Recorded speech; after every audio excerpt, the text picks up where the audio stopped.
Hello అండి, నమస్తే. Welcome back to my channel అమ్మ పలకరింపు.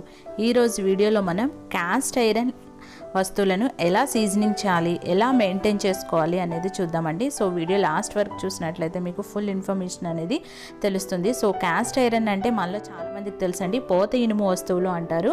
వీటిల్ని మనము 2.5 నుంచి 4 kgs వరకు వెయిట్ ఎక్కువ ఉంటాయండి. అలానే వీటిని ఒక మౌల్డ్స్లో పోసి ఆ సిలికాన్, మ్యాంగనీస్ అనే మెటల్స్ కూడా యాడ్ చేసి తగు రీతిలో షేప్స్లో తయారు చేస్తారని మనలో చాలామందికి తెలుసు. సో అలానే ఈ క్యాస్ట్ ఐరన్ వస్తువులను ఒకసారి తీసుకుంటే కనుక తరతరాలు మన్నుతాయండి. ఇవి వాడగా కూడా నాన్ స్టిక్ లాగా తయారవుతాయి. సో మనకి వీటిలో వంట చేయటం వలన రుచితో పాటు ఐరన్ డెఫిషియన్సీ కూడా ఉండదండి. సో ఇలాంటి క్యాస్ట్ ఐరన్ వస్తువులను ఎలా సీజనింగ్ చేసుకోవాలి అనేది చూద్దాము.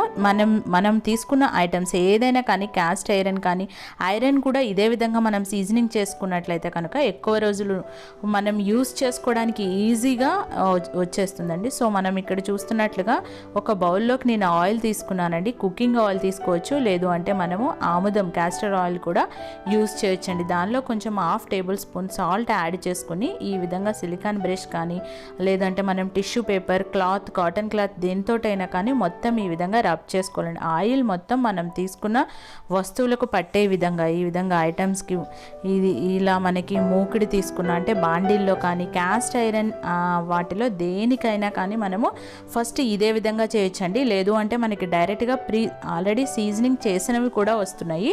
సో నేనైతే సీజనింగ్ చేయనిది తీసుకుని ఈ విధంగా చేస్తున్నానండి.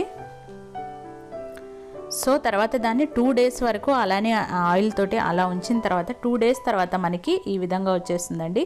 ఆయిల్ మొత్తం అది మొత్తం పట్టేసి ఉంటుంది అనమాట. సో తవ్వాకి చూసాం కదా ఇలా. సో దీన్ని మనం బాగా క్లీన్ చేసుకున్న తర్వాత స్టవ్ మీద పెడదామండి.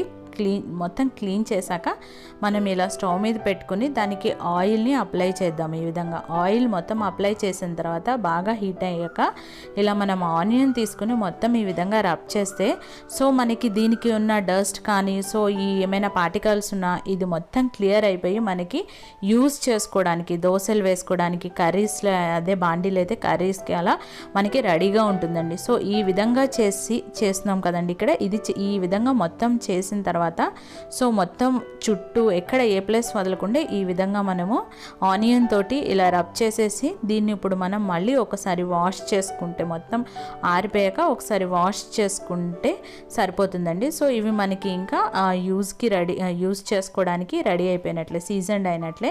అలానే మనం ఈ వస్తువులను యూజ్ చేయని టైంలో కూడా ఆయిల్ని ఈ విధంగా అప్లై చేసి యూజ్ చేయనప్పుడు అంటే ఎక్కువ రోజులు మనం వాడము అనుకుంటే కనుక వాటిల్ని మనము ఇలా ఆయిల్ని అప్లై చేసుకుని ఒక కవర్లో పెట్టేసుకుంటే సరిపోతుందండి. లేదు అంటే మనం ఆయిల్ అప్లై చేసినా సరిపోతుంది అనమాట. అలానే మనము మనం వేసుకునే తవా మాత్రం, దోశది మాత్రం మనము పాన్ని డైలీ కడగకూడదండి, వాష్ చేయకూడదు. క్యాస్ట్ ఐరన్ వస్తువులను మనము ఎంత తక్కువగా వాష్ చేస్తే వాటికి రస్ట్ పట్టకుండా ఉంటుందండి. సో మనం ఇదే విధంగా మనం మెయింటైన్ చేసినట్లయితే కనుక ఇది మనకి నాన్ స్టిక్ కంటే కూడా ఎక్కువ మన్నికనిస్తుందండి. అలానే మనం ఒక్కసారి ఈ విధంగా సీజనింగ్ చేసుకుని యూస్ చేసుకున్నట్లయితే కనుక తరతరాలుగా మనం దీన్ని ఎన్ని రోజులైనా కానీ ఇవి నాన్ స్టిక్గా మనకి పనిచేస్తూనే ఉంటాయండి. సో అలానే వీటిలో మనం వంట చేస్తే వంటతోటి పాటు మనకి రుచి కూడా చాలా బాగుంటుంది, ఐరన్ డెఫిషియన్సీ ఉండదు.